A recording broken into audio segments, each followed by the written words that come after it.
Kad atkal internetā notiek cīņa starp Apple Watch un Garmin vietpulksteņu lietotājiem, es jums izstāstīšu, kāpēc izvēlēties šo 20 eiro vērto pulksteni, kas gan nav vietpulkstenis, bet skaitās fitnesa aproce, nezinu, kāpēc viņas tā sauc, bet kāpēc šī 20 eiro vērtā aproce būs tikpat laba kā jūsu 300 eiro vērtais Apple Watch vai Garmin vietpulkstenis. Video ne par šo aproci, kas man ap roku, bet kas tad tā ir. Šī ir Huawei Band 7, kas skaitās fitnesa aproce, jau vairākus gadus atpakaļ iznākusi, šobrīd jau laikam Huawei Band 9, bet šo tātad es iegādājos par 20 eiro un pie tam vēl lietotu.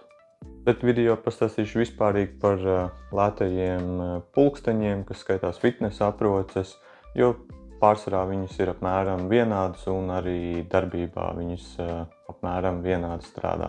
Tad 7 lietas, ko tad šīs fitnesa aproces var izdarīt, varbūt pat vēl labāk nekā vietpulksteņi, par ko bija cīņa internetā par to, kad baterijas ilgums ir Apple Watch ļoti īss, kas ir dažas dienas, 1 līdz 3 dienām. Tad par šīs aproces baterijas ilgumu. Tā kā fitnesa aprocēm ekrāni nāk daudz mazāki un arī izšķirtspēja ir mazāka, tad arī baterijas ilgums, protams, ir daudz ilgāks. Es, piemēram, par savas aproces lādēšanu bieži vien aizmirstu, jo viņai tur vismaz 2 nedēļas. Ja izslēgt vēl visas iespējas, ko viņi piedāvā, es domāju, ka vēl ilgāk varētu izturēt. Man iepriekš arī ir bijuši vecāki modeļi Huawei Bandam un arī ir Xiaomi Bands bijis. Un man liekas, Xiaomi man pat vienreiz izturēja 20 pāri dienas. Šobrīd ne. Garmin un Apple Watch lietotāji šai baterijas darbības ilgumam netur vispār līdzi. Bet pārējiem pie otrā, kas ir notifikācijas un atbildēšana uz ziņām. Jā, tātad arī ar šo var saņemt no telefona notifikācijas un pat atbildēt uz ziņām. Protams, pilna izmēra klaviatūra tur nav, kā piemēram Apple Watch un Garminam, bet ir predefinēti atbildes ziņas, ko jūs varat izvēlēties vai arī ievadīt savējās, protams, ar telefonu. Un tad, kad atnāk ziņa, jūs varat ar tām atbildēt. Un runājot par notifikācijām, jūs varat saņemt no jebkuras lietotnes notifikāciju, Instagrams, Whatsapps, Facebooks. Man pat no gudrās mājas var atnākt notifikācijas, piemēram, tā kā man, kad balkonam ir uzlikts, ka man atnāk paziņojums uz telefonu, kad viņš ir atvērts vakarā vaļā, nav aizvērts pirms gulētiešanas, tad arī man atnāk tas uz pulksteni. Papildus pie notifikācijām arī, protams, zvani atnāk, parādās uz pulksteņa, kas jums zvana, un nevarat, protams, pacelt un runāt caur pulksteni, bet varat nomutēt zvanu. Un, protams, lai visas šīs notifikācijas atnāktu, telefonam ir jābūt tuvumā, jo viņš savienojas ar Bluetooth. Nākamā iespēja, man liekas, ir pati labākā, ko es izmantoju katru dienu, un tas ir modinātājs. Jā, protams, tik elementāra lieta kā modinātājs, bet tā kā man aprocē nav jālādē katru dienu, man tā ir visu laiku ap roku, arī ejot gulēt, un var iestatīt viņā modinātāju. Modinātājs neskanēs caur telefonu, bet tā kā viņam ir iebūvēts vibrēšanas sensors, ne sensors, bet vibrācijas motors, tātad jūsu roka vibrēs tad, kad būs modinātājs.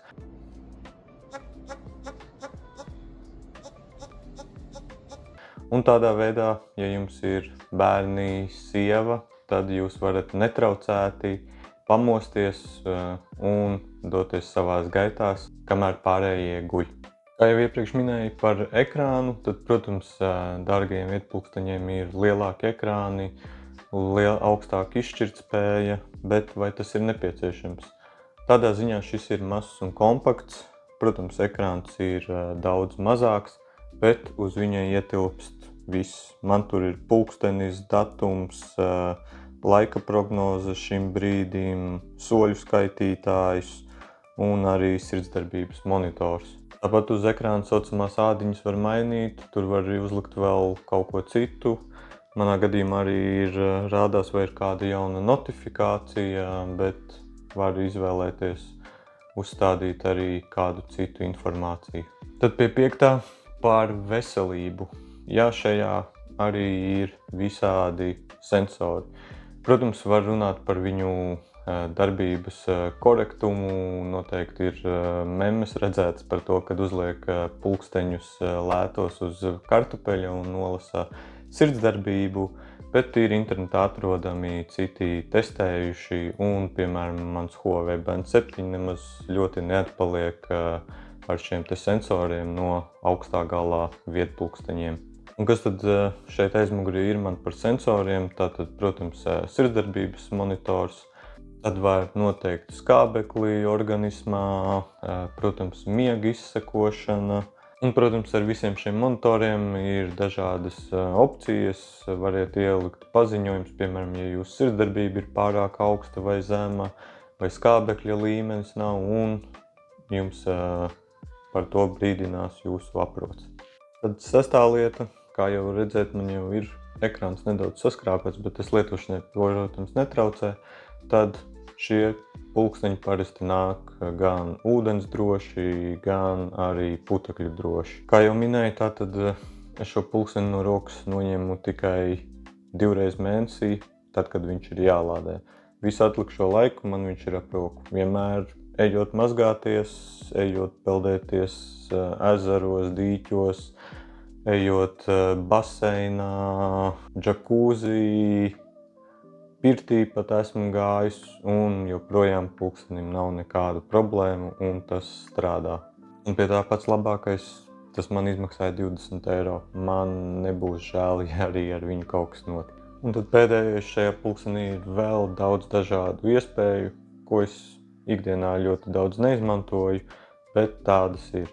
Kā piemēram taimeris, chronometrs, mūzikas atskaņošana, var telefonu vadīt, kameras vadība, tātad jūs varat attālināti uzņemt fotoattēlu vai uzsākt, piemēram, video, treniņu datu ierakstīšanu, un arī ļoti laba opcija atrast savu telefonu. Jūs pulkstenī uzspiežat atrast telefonu, un telefons sāks zvanīt.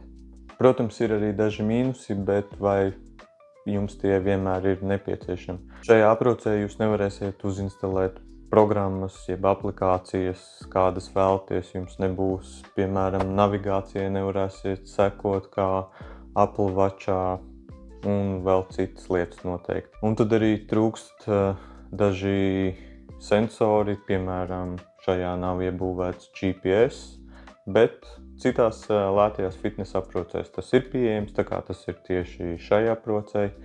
Tad nākamā lieta ir kā NFC, ja, piemēram, bezkontaktu maksājumi. Ar šo to nevarēs izdarīt, bet atkal tas ir tieši šai manai aprocei. Ir arī citas lētās aproces, kurās ir arī NFC, un varēsiet izmantot bezkontaktu maksāšanu, piemēram. Man liekas, arī jaunākajiem Huawei Band ir šī iespēja, bet šim te tieši nav.